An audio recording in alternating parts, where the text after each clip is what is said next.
Good morning, everybody. And today, for our reading assignment, we are going to learn about who fired the first shots of the Civil War and about brothers fighting against brother. And then, after the reading is done, I have a couple questions that I'll be posting for you to answer. Who fired the first shots of the Civil War? The first shots fired in the Civil War took place in South Carolina. The state had seceded from the Union, but Northern troops were still at Fort Sumter, a fortress in Charleston Harbor.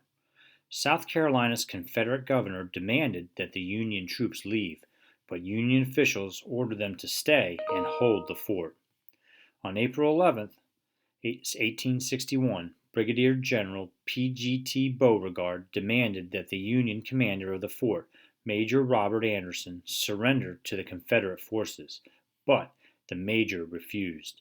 The next day, Confederate cannons placed around the harbor started bombarding Fort Sumter. They were the first shots fired between the Union and the Confederacy. The Civil War had begun. Did brothers fight against brother in the war? The Civil War not only divided a nation, it also divided thousands of families whose members held different views about slavery. Some bitterly opposed it, others strongly supported it. Some went to war to support their views. Brothers fought against brothers, cousins fought against cousins, and sometimes fathers even fought against sons. Family disagreement about the war reached all the way up to the White House. President Lincoln's wife, Mary Todd Lincoln, lost three of her brothers who died fighting for the Confederacy.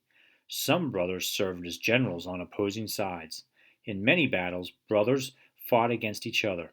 At the Battle of Fort Royal, Confederate General William Goldsborough captured a Union infantryman who turned out to be his brother Charles. Confederate General John Morgan led a violent raid on a Union fort in Kentucky. Many Union soldiers were killed, including Morgan's brother Thomas.